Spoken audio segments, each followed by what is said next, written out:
The first time it happened, I figured it was just a bug in the software. I live in a condo complex in the suburbs just outside of Denver, one of those cookie-cutter units with thin walls and carpet that never quite feels clean. I'd been living alone for a little over 2 years after my divorce, and like a lot of newly single men in their 30s, I tried to make up for it with tech. Smart lights, smart speakers, a fridge that texts me when I'm low on eggs. You know the type. One of my more recent additions was a set of Blink security cameras. Small, cheap, easy to mount. I had 4 of them. One at the front door, one inside the living room facing the back patio, one above the garage, and one in the hallway pointing toward the bedrooms. They made me feel safe. Or maybe more accurately, they gave me the illusion of control, like if something were to happen, at least I'd have a record of it. I work from home IT support, nothing glamorous, so most of my days are spent glued to a pair of monitors in my living room, replying to help tickets and sipping lukewarm coffee. My days are uneventful, which is how I like them. Most evenings I'll cook a lazy dinner, binge something low effort on Netflix, and pass out around midnight. Life's not exciting, but it's stable. So when I got a notification from the camera system one Thursday night while I was brushing my teeth, it barely registered as anything. The app chirped on my phone, motion detected, living room.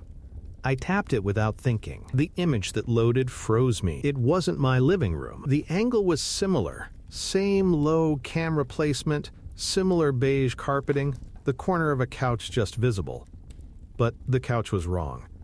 Mine was dark gray microfiber. This one was maroon, with faded cushions. And the walls were a sickly yellow, paint peeling slightly by the baseboards. I stared at the screen, blinking. Then the motion happened. A figure walked by. Quick, like they knew they weren't supposed to be on camera. I caught only a glimpse of a shoulder, the hint of a black hoodie, then nothing. I pulled up the rest of the feeds. Front door, normal. Garage, empty. Hallway, still. But when I returned to the living room feed, it had reset. It now showed my living room, neat and quiet, lit only by the blinking blue of the router. I stared at it for a long time. Probably just a hiccup. Maybe the feed got crossed with the neighbors for a second. These systems are cheap, after all. I turned off the lights and went to bed, but something didn't sit right. The next day, I found myself checking the app constantly. During lunch, between tickets, in the middle of meetings. Nothing unusual. The same silent, boring condo. I even walked around the living room just to test it. The cameras responded normally, notifications arriving within seconds. Still, I couldn't shake the image of that peeling yellow paint. The maroon couch, the blur of motion. That night it happened again. This time it was the hallway feed. The notification came in at 2:03, woke me out of a dead sleep. I rolled over, irritated, squinting at the glare. Motion detected. Hallway.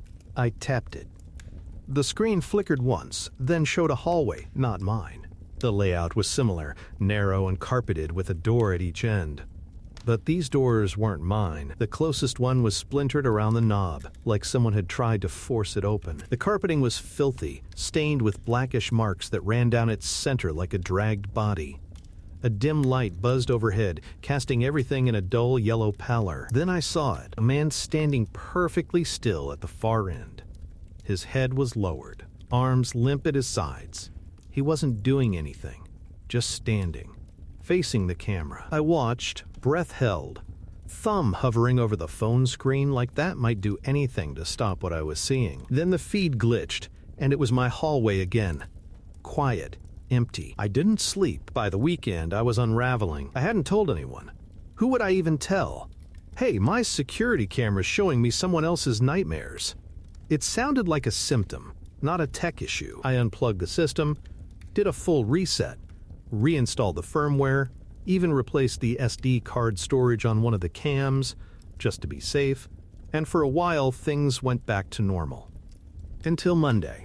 I was on a Zoom call when I noticed the little red notification dot on the Blink app. I tapped it instinctively. Motion detected. Garage. The feed opened onto a narrow, windowless basement.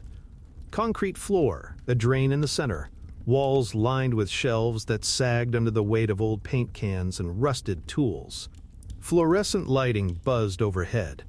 The only sound was a faint, rhythmic thump like someone hitting something soft with slow, deliberate force. Then a figure entered from the right. I recognized the hoodie. Black, with a tear on the sleeve. It was me. I gasped, dropping the phone. The Zoom call was still going in my headphones, but I couldn't hear it anymore. I picked up the phone with trembling fingers, rewound the footage. Frame by frame, no doubt, it was me. Same hoodie I wore yesterday. Same jeans. Same stupid walk, shoulders slightly hunched. In the feed, I stood facing a shelf, lifted something, a heavy mallet, and raised it slowly above my head. The feed cut out. When it came back, it was just the garage. My garage. Clean, untouched. I slammed the app shut, turned off every camera. Then I sat in the middle of the living room, holding my phone like it was a ticking bomb. Something was wrong, but I couldn't prove any of it. By Tuesday, I couldn't be in my own home without feeling watched. It was irrational. I knew that. But something about seeing myself in those other places, places I'd never been, places that felt like the ghosts of architecture, had untethered something inside me. It wasn't just fear, it was a kind of sickness. Like a part of my reality had been peeled away, and underneath was something I was never meant to see. I left the cameras unplugged. I unplugged the router too. It didn't matter. My phone still buzzed with a new notification around 3:17 that afternoon. The Blink app, motion detected, unknown location. That's when I realized the app had added a fifth feed. No label, just camera 5. I stared at the alert, the thumbnail showing nothing but a black screen. I wasn't touching it. Not this time. I forced myself to close the app, disabled notifications, and tossed the phone under a stack of clothes in the bedroom. Silence that followed was almost unbearable. That evening I went for a walk, something I hadn't done in weeks. The sky was overcast, a dusty gray, and the wind carried that metallic scent that comes right before rain. My condo complex was mostly quiet. Rows of beige buildings with identical hedges and mailboxes. A few cars passed by. Somewhere, a dog barked, sharp and urgent. I walked with no destination in mind. Just moving felt good, like I was slowly draining the panic from my bones. I ended up near the edge of the neighborhood, by a vacant lot the developers never got around to building on. Just tall weeds and busted concrete slabs. That's when I saw him. Across the lot, near the tree line, a man stood with his back to me. I froze. He wore a dark hoodie, sleeves pushed up to the elbows, one of them torn. I knew before he turned that it was me, but he did turn, and I swear to you, the face looking back at me was almost mine. The jaw slightly off, eyes too large, the skin waxy, expression unreadable. Like someone had worn my face as a reference, but never learned how to move it properly. Then he smiled, and something inside me buckled. I turned and walked back the way I came, not running but close. Every step heavier than the last. I didn't look behind me. I didn't need to. Back inside, I sat in the living room, TV off, lights dimmed. I didn't check the app, didn't plug the cameras back in. But I knew, somehow, I knew he was watching me now. Or maybe he had always been. There were no sounds in the condo, not even the fridge hum, just the tick of the wall clock. I could feel sweat gathering at the back of my neck. Then the hallway light flicked on by itself. I sat there, heart hammering so hard it felt like it would rupture something inside my chest. The light stayed on for 5 seconds, then off. I stood slowly, walked to the hallway, flipped the switch. It worked. Nothing strange, just a flicker, maybe electrical. I turned to go back to the couch and stopped. The TV was on, but not to any channel. It was showing a live feed. Me, standing in the hallway, on the screen. The angle was wrong, too high, like it came from a ceiling corner I didn't recognize. I ran to the kitchen and ripped open the cabinet doors.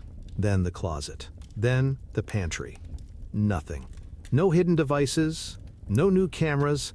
My chest burned from holding my breath. When I turned back toward the living room, the feed was gone. Just static now. But I knew. It wasn't a glitch. It wasn't a feed from some other house. It was him watching me, and he was getting closer. I didn't sleep that night. Instead, I lay in bed staring at the ceiling, waiting for footsteps, for doors to creak open, for the rustle of fabric near my face. Nothing came, but my brain kept playing tricks. Shadows stretched wrong, shapes behind the blinds, murmurs under the hum of the ceiling fan. At 3:11, I checked the Blink app again. Camera 5 live. This time, I opened it. The video was clearer than before. No static, no glitches. It was a small bedroom. Not mine. Familiar, but off. The furniture was warped, the bed a little too long, the lamp crooked like it had been caught in a fire and bent at the base. I was asleep on the bed. Or B. He was. The not me. Same clothes I had left in the hamper that morning. Same scar on the forearm. Breathing shallow. Then he opened his eyes and looked directly at the camera, at me, and whispered something. I couldn't hear it, but I felt it, like cold breath in my ear. That's when the feed cut out, and I realized I wasn't alone in the room anymore. I didn't move. I couldn't. The air in my bedroom had changed heavier somehow, like the pressure before a storm. I was lying in bed, phone still in my hand, heart jackhammering, trying not to breathe too loud. My eyes scanned the darkness, searching for edges, for movement, for anything not where it was supposed to be. And then it came. A soft creak, wood shifting under weight. From the hallway, I turned my head, slow, and stared at the cracked open door. Just an inch, just enough to see the shadow spill in across the carpet. Not moving, not swaying. I sat up, every muscle in my body screamed against it, but I sat up. The house was quiet. No footfalls, no TV static, nothing.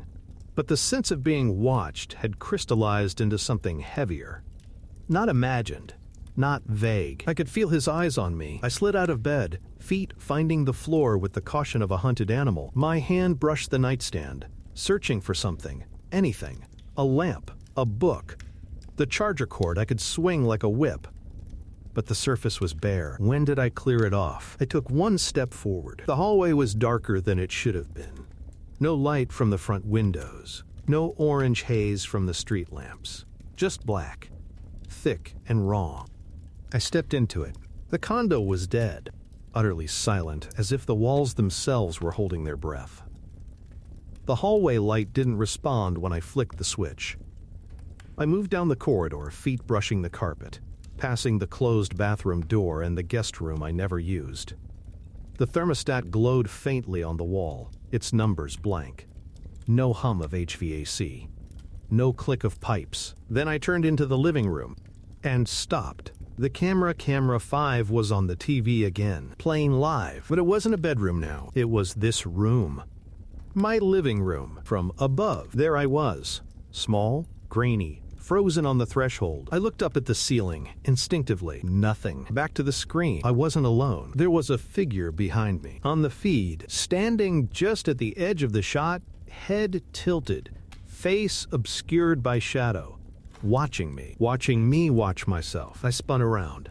Nothing there. But when I turned back to the TV, the figure had moved closer, now standing right beside me on the feed. I backed away, fast, and that's when the lights went out completely. Darkness, total and suffocating. I dropped the phone, heard it clatter, but I didn't reach for it.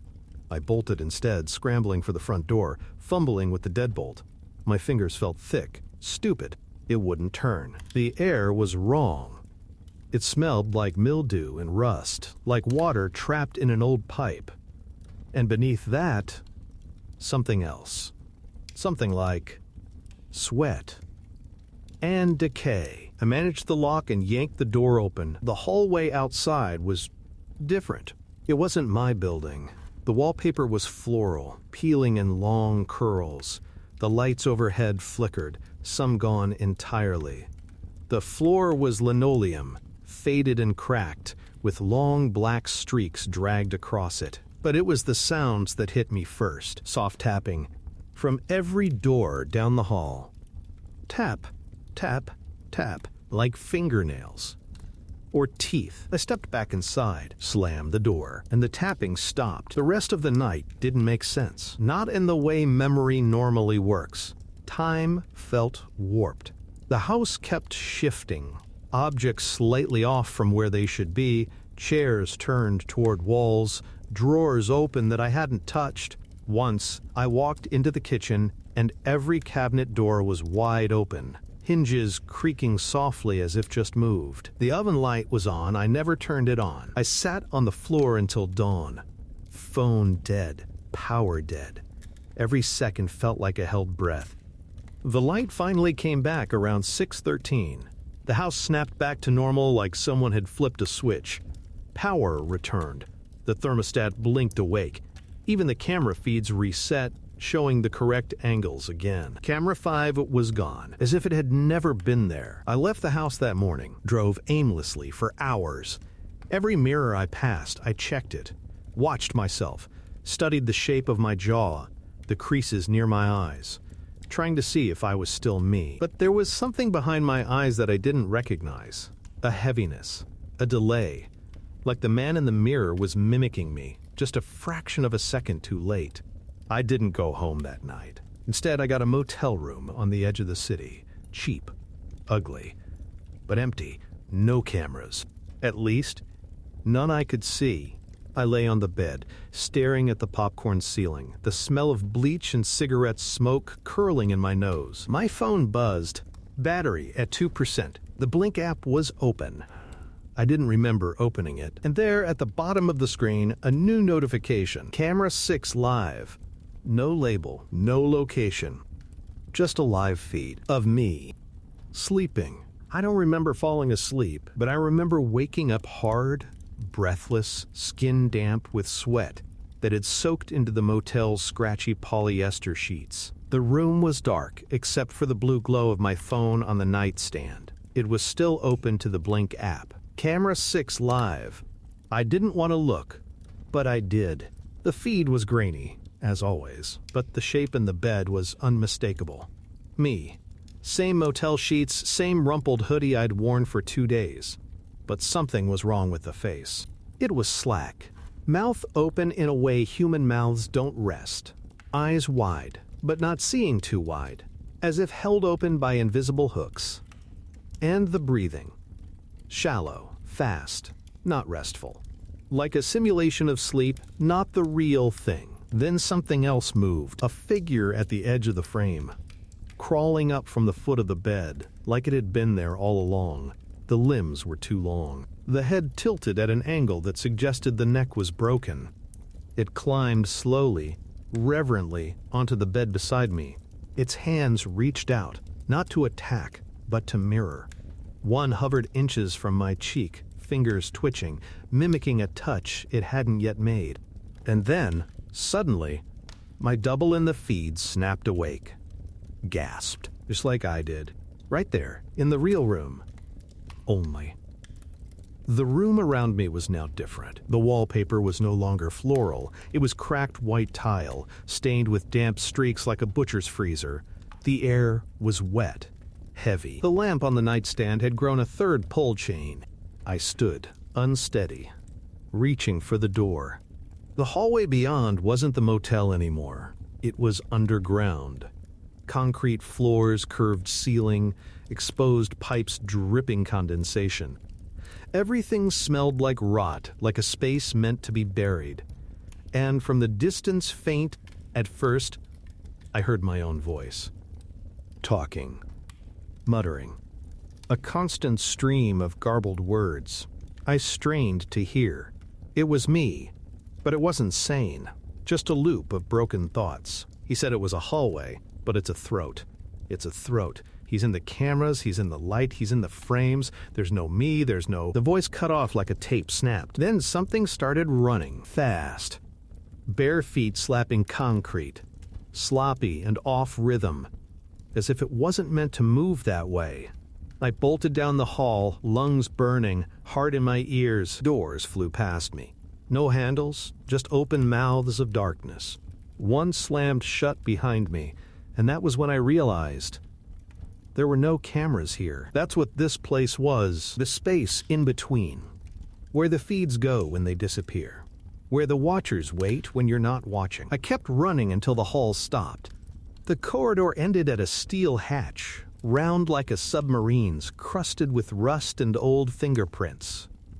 It had a window. I looked through it. On the other side was a small room, impossibly white, and inside it sat me, wearing clean clothes, calm, hands folded neatly, staring directly at the hatch window.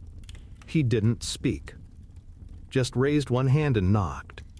3 times. I staggered back. My knees gave out and I slumped against the wall. Then I saw it. Above the hatch, embedded in the wall like an eye, a camera. It blinked. The little red light pulsed, and I remembered. There had always been 6 cameras. Always. The hallway, the front door, the garage, the living room, the bedroom, and one more. A 6th camera mounted in some place I could never reach. One that watched me when I slept. When I stared too long into mirrors. When I stepped out of frame and came back. Changed. The feed I saw earlier, that wasn't new. It was old. A copy? A rehearsal? A memory playing on loop. Some part of me had already lived this night before and failed. I woke up on the floor of my condo, back in the living room. TV off, phone on the coffee table, fully charged. I looked around. Nothing out of place, no open doors, no shadows out of sync. I walked to the thermostat. It glowed green, 71 degrees. I opened the Blink app, 5 cameras. No motion detected. No camera 6. I should have felt relief, but instead, all I felt was cold. Because when I walked into the bathroom and flipped on the light, I saw something on the mirror. Something faint, like a thumbprint dragged through condensation. Just 4 words. You are the feed. I didn't leave the condo for 3 days. Didn't shower. Barely ate. I kept the blinds closed, lights dim. The cameras remained unplugged, but the memory of their red eyes lingered in every dark corner, every ceiling corner I didn't want to look up at. I couldn't escape the feeling of being studied, measured, copied.